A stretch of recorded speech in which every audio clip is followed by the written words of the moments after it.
करम है का है तो के पता ना 1600 मुट्ठी गैया बोहा में बिचरत हली हमार दादा सवरू कब पछिया है कितना कहला आ तू दे दला गैया चरावे के ओ अभी जान के कौन बुद्धि कौन पहिला जेहड़ी मुकुल बुढ़िया पहिला जानी हो जइबे करी मान के ये भैया तब से राजा महुवर के मंत्री कले ये सरकार एक तनिषा जब कहता है तब भेज कहन देता नेउरापुरा। आज के 3 दिन पहले राजा महुवर के गर्दन पर तेगा लगाए के राजा महुवर का खाटी दुश्मन काला गर्दन दे दे या तो 1600 पट्टा दे दे तो 1600 पट्टा पेड़ के ले जाए के कैद कैले रहल। तब राजा महुवर कहला कहे पहलवान अगर 1600 पट्टा छोड़ा के लिया देबा तो हरदी नगरी का आधार आज पाट दे दे कल राजपाट रखा दिखाओ दिखाओ बिरहवै सन दबगल दबगल ए भैया कल की तोहार 1600 पट्टा छुड़ाई के याद है राजा लेकिन राजा के हमको घोड़ा दे घोड़ा खिंचाई हमके चाहे बदल घोड़ी से काम ना चली नहीं घोड़ी से काम ना चले बिरहा में तरी बड़ी भी जोर लगना था कौन कहता लाल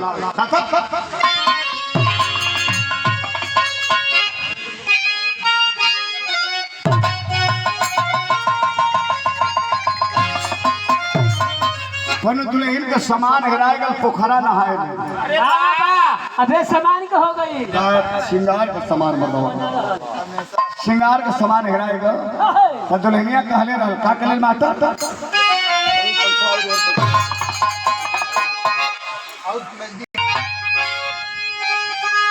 अरे मुड़ावा में जान दैली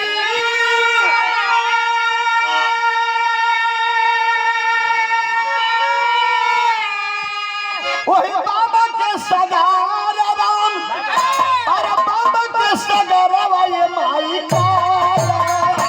ले गए मुनरी गवरैया ले गई हारी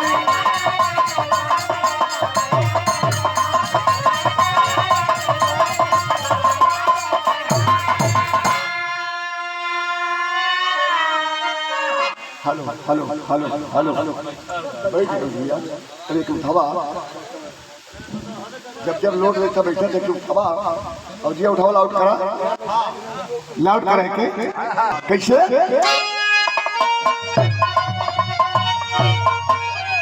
अरे मुड़ावा में जान गईली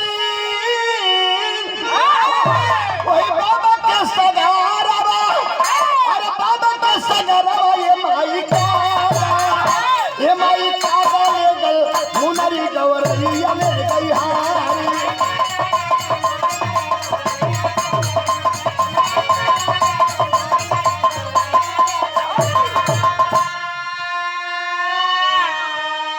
लेकिन गाना में भाव है गौर करिए पीर लोरी हरदी नगरी में राजा महुवर से कहल पिरहा यहीं से चढ़े लगल का कहल मास्टर हमरा के दे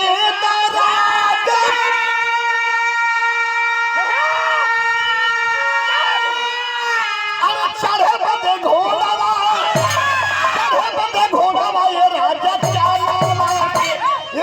चानवा के दा झोपड़ी ये बिहारी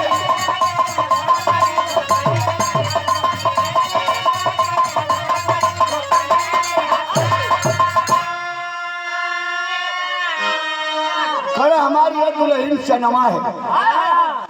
अच्छा फुलचंद भैया कितना नीरस लगला जब